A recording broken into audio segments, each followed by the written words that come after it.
Good morning students. आज हम देखते हैं lesson number 3 affirmative and negative sentence, page number 12। 6 number rule देखना था हमें। Interrogative sentence are made negative by adding not after the subject. तो देखिए इसमें बताया जा रहा है कि अभी तक हमने अफर्मेटिव सेंटेंस देखा था कि इसे हम नेगेटिव कैसे कन्वर्ट कर सकते थे। अब हमें इंट्रोगेटिव सेंटेंस दिया है, मतलब क्वेश्चन वर्ड वाले सेंटेंस को हम कैसे नेगेटिव कन्वर्ट कर सकते हैं। तो उसमें बोला जा रहा है कि नॉट हमें कहाँ यूज़ करना है, सब्जेक्ट के बाद हमें नॉट वर्ड यूज़ करना है। जैसा पहला एग्जांपल दिया है, डज शी नो यू। तो यहाँ पे सब्जेक्ट क्या होगा, शी, क्योंकि किसके बारे में बात हो रही है, शी के बारे में, कि वो तुम्हें जानती है कि नहीं जानती है। तो इसे हम नेगेटिव कैसे बनाएंगे, does she not know you. तो हमें यही बोला कि सब्जेक्ट के बाद हमें नॉट यूज़ करना है। तो यहाँ पे हम यूज़ करेंगे does she not know you. Do you know her name.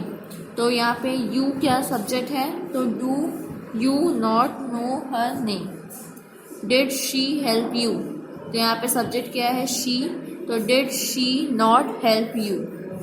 Must we start early. We यहाँ पे सब्जेक्ट है, तो सब्जेक्ट के बाद हमें नॉट यूज़ करना है, must we not start early. Have you read this novel. तो यू की बात हो रही है, तो यहाँ पे हम यूज़ करेंगे have you not read this novel. फिर हमें एक नोट दिया हुआ है यहाँ पे, if you use the shortened form and not instead of the full form not, then n't is added to the auxiliary and the subject comes next. तो इसमें यही बोला जाता है कि अगर आप शॉर्ट फॉर्म नॉट का यूज़ करना चाहते हो तो हम यहाँ पे क्या, ऑक्सिलरी में हम एनेंट वर्ड यूज़ करेंगे और सब्जेक्ट उसके जस्ट बाद में आ जाएगा। Let us observe the example follow. पहला दिया हुआ है, डजंट शी नो यू। तो देखिए हमने यहाँ पे ऑक्सिलरी में एनेंट यूज़ किया है, उसके बाद क्या आया है, सब्जेक्ट आया है। Don't you know her name. तो डोंट में हमने नॉट फॉर्म यूज़ किया है और यू सब्जेक्ट है, तो जस्ट उसके बाद यू आया है। Didn't she help you. तो डिडेंट नेगेटिव वर्ड है, फिर she subject. Shouldn't we go home. तो ये ऑक्सिलरी के बाद हमने शॉर्ट फॉर्म यूज़ किया नॉट का और उसके जस्ट बाद सब्जेक्ट आया है। Must not we start early, must, तो हमने यहाँ पे शॉर्ट फॉर्म ऑक्सिलरी के साथ यूज़ किया है, उसके बाद सब्जेक्ट आया है। Haven't you read this novel. तो हैवेंट यहाँ पे ऑक्सिलरी है, उसमें नॉट फॉर्म यूज़ किया है, उसके बाद में सब्जेक्ट आया है और फिर हमने लिखा है रीड दिस नॉवेल। अब नेक्स्ट पेज में आते हैं, page number 13, rule number 7, imperative sentence. अब बात हो रही है कि इम्पेरेटिव सेंटेंस को हम कैसे नेगेटिव बना सकते हैं। Imperative sentence are made negative by placing don't और do not at the beginning of the sentence. पहली बात, इम्पेरेटिव सेंटेंस होते क्या हैं, जब हम किसी चीज़ की रिक्वेस्ट करते हैं, कमांड करते हैं, एडवाइस देते हैं, तो वो इम्पेरेटिव सेंटेंस होते हैं। तो इन्हें हमें नेगेटिव बनाने के लिए डोंट या डू नॉट वर्ड यूज़ करना पड़ेगा, वो भी कहाँ, सेंटेंस के स्टार्टिंग में। If the imperative sentence had the word please at the beginning, don't और do not is placed next to the word please. अगर सेंटेंस में प्लीज वर्ड यूज़ किया जा रहा है, please give me pen, please give me book, तो please word के बाद हम डोंट या डू नॉट वर्ड यूज़ करेंगे। जैसे call her in, do not या डोंट कॉल हर इन, तो हमने क्या किया, डोंट या डू नॉट को स्टार्टिंग में यूज़ किया सेंटेंस के। Shut the door, don't shut the door या do not shut the door. Wait for me, don't wait for me या do not wait for me.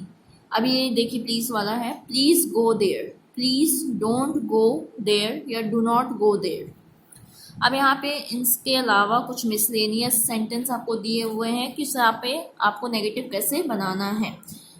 Affirmative and negative. Somebody has done it, nobody has done it. हम पहले बोल रहे हैं कि कोई किया होगा, फिर हम बोले कि कोई, नोबडी मीन्स कोई नहीं किया होगा।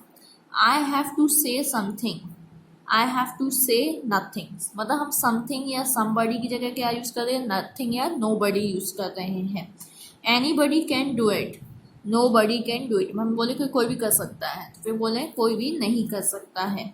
She is fit for this post, she is unfit for this post. हमने यहाँ पे क्या यूज़ कर दिया, फिट का जस्ट अपोजिट वर्ड यूज़ कर दिया है, unfit. He always helps the poor, he never helps the poor. Always मतलब हमेशा, नेवर मतलब नहीं करता है, कभी नहीं करता है, poor helps the poor. Either you और I have done this work. Either का नेगेटिव वर्ड नीदर होता है, neither you nor I have done this work. I do not know either Ram और श्याम, तो वही आइदर का just opposite neither, I know neither Ram और Shyam. He can read और write, he can not read और right.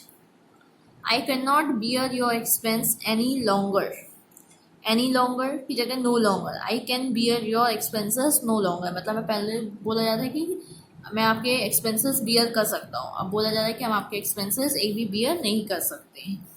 अब फिर एक नोट दिया हुआ है, in a negative sentence only one negative is use. जो भी नेगेटिव सेंटेंस होता है उसमें सिर्फ एक नेगेटिव वर्ड यूज किया जाता है। Two negative make an affirmative, अगर आप दो नेगेटिव वर्ड यूज कर रहे हो एक सेंटेंस में तो वो क्या हो जाएगा, वो सेंटेंस अफर्मेटिव बन जाएगा, पॉजिटिव बन जाएगा। For example, he is unable to come is a negative sentence. Unable मतलब एबल पॉजिटिव होता, अनेबल नहीं आ सकता वो। But if we use not it becomes affirmative. जैसे he is unable to come, लेकिन अगर हम वर्ड यूज कर देंगे he is not able to come, ये क्या नेगेटिव है, लेकिन अगर हम इसको लिख देंगे if he is not unable to come, पहला बोला गया था अनेबल, वो नहीं आ सकता, फिर बोला था ही इज नॉट अनेबल, वो अनेबल नहीं है, तो ये क्या बन गया, फॉर्मेटिव बन गया। He is able to come, इसका नॉर्मल सेंटेंस है पॉजिटिव, एबल टू कम। तो इसलिए बताया जा रहा है कि अगर आपको नेगेटिव बनाना है तो आपको एक ही नेगेटिव वर्ड यूज करना पड़ेगा। अगर आप दो नेगेटिव वर्ड यूज कर देते हो सेंटेंस में तो वो अफर्मेटिव में कन्वर्ट हो जाता है। तो इसका आपको एग्जाम्पल भी दिया हुआ था। तो इस चैप्टर में हमने सेंटेंस को नेगेटिव में कन्वर्ट करना सीखा, चाहे अफर्मेटिव सेंटेंस हो, चाहे इंट्रोगेटिव सेंटेंस हो, चाहे इम्पेरेटिव सेंटेंस हो। इसकी एक्सरसाइज हम नेक्स्ट डे देखेंगे। Thank you.